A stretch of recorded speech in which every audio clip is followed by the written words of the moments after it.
Guys, day 2 na ng katangahan ko. Oo, kahapon bumili tayo ng milk tea. Galing tayo sa pinagkunan natin ng sweldo sa pagla-lifeguard.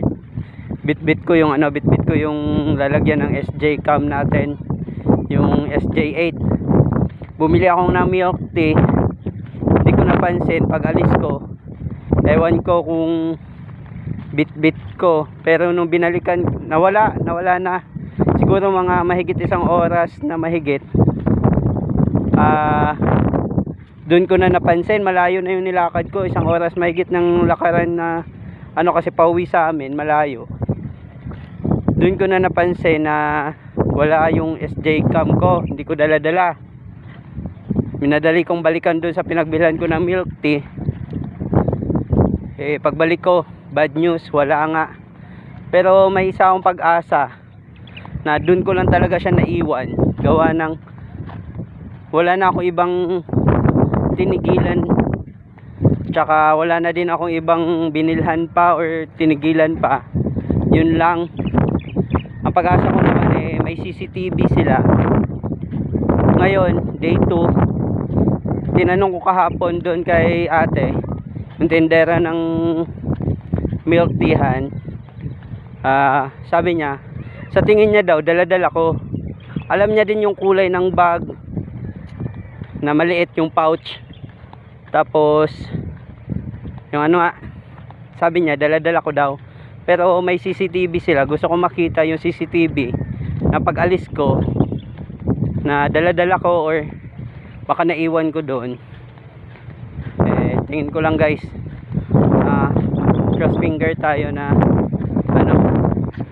na nandun pa yung SJ cam natin. Hopefully. Tsaka may nakapulot lang, tapos sana kilala nila ate. Yun lang naman. Sayang pa din yun, di ba? 2 weeks pa lang yun sa atin. So, sila kuya may drone. May nakita ako dito. Papalipad ng drone. Teka. Hala, lapitan ko. Na ako din po hindi pa marunong. Gusto ko lang talaga. I-attract natin na soon magkakaroon din tayo ng drone para sa mga videos natin.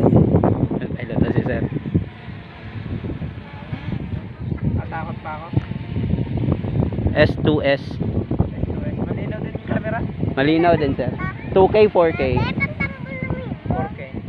Okay na. 5K? Tambalungin mo nga. Ang alam ko sili, kaya 5K. Wow! Dito nga mga katitik, pinakitaan tayo ng tricks ni Sir sa drone. Yun na nga, para tayong bata na nanonood or excited magkaroon ng bagong gamit na laruan ng ganyan mga katitig.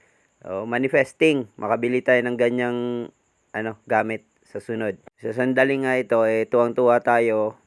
Medyo nawala sa atin yung natin, yung lungkot sa nawala nating SJ cam. Pinuntahan ko nga yung tindahan na doon ko nakalang naiwan yung SJ cam natin. Yun nga, bad news mga katitig, wala daw doon sa tindahan nila yung SJ cam natin. Kaya pumunta ako doon sa bahay ng may-ari ng balsa. Nagbabaka sakali na doon ko naiwanan kasi nagbihis tayo ng damit doon. Hindi nga tayo nagkamali mga katitig, nandun nga, salamat sa Diyos, hindi naman nawala kahit nasa labas lang ng bahay. Lesson learned mga katitig, kung marami kang bitbit, double check kung meron ka pang naiwan. Parati namin yung sinasabi sa mga guests namin sa balsa. Paminsan-minsan, ang katangahan iiwan din sa bahay, wag parating dalhin. Pero tikra, salamat talaga, hindi nawala yung SJ cam natin. At dito, tamang merienda na lang. Kasi nakita na natin yung SJ cam natin. Salamat yan na ate. Tapos dadaanan natin yung milk teahan para humingi din ng pasensya doon sa balang ginawa natin. Dito habang pumupunta tayo sa tindahan ng milk tea, nakasabay natin tong dalawang bata na to na nagsasalita din ng Bisaya. Kaya natuwa din ako. Ano sabi mo? Marunong ka magbisaya? Hindi man ako marunong magbisaya. Hindi ka marunong, pero marunong ka magtono ng Bisaya. Trip ko lang yun Iba pala trip niya, ano? Bagay, kanya-kanya talaga. Ako nga, paglalakad, ano? Siyempre ako, pagtulong na ng Bisaya. So, magbisaya na tani. Ipay kaon. Ay, wala pa ikaon. Kaluoy. Ay, ate. Salamat nakita ko. Hindi pala, hindi ko dala. Hindi ko dala dito. Doon sa bahay ni Ate Teresa. Ba't yun? Hindi na ako dumaan doon. Hindi na.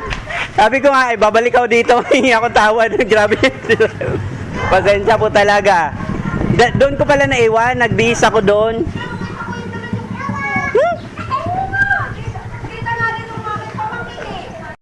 At dito, tamang chikahan na lang. At sinabi ko kay ate, baka namalikmata lang talaga kami. No, daming tao. Nakakahiya. Sinabi pa talaga na vlogger ako. Hindi naman ako vlogger. Ano lang. Feeling vlogger. Uy!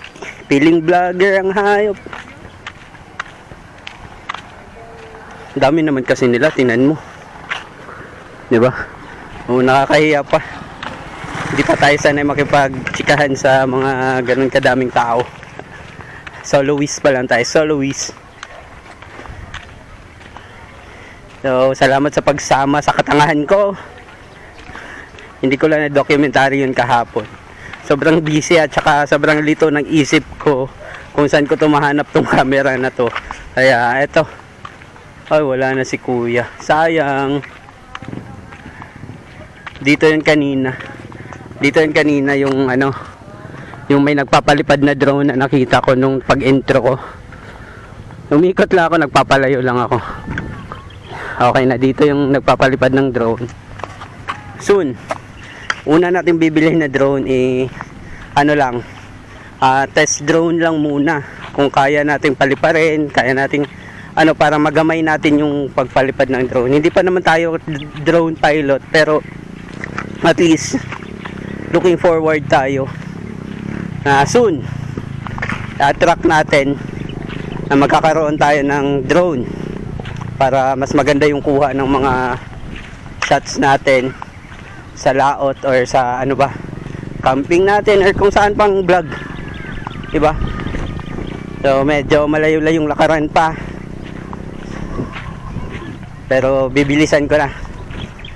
Salamat sa pagsama sa akin at sa muling pagkakita natin sa ano natin, sa SJ8 natin.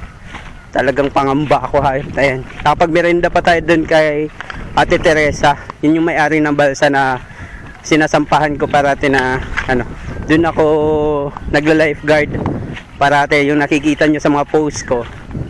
Yun, Nicolo's Floating Cottage. Yun, shout out pala.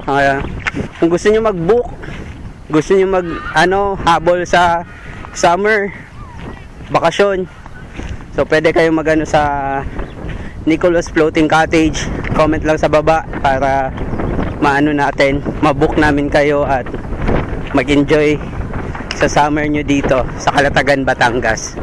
So hanggang dito na lang, paalam.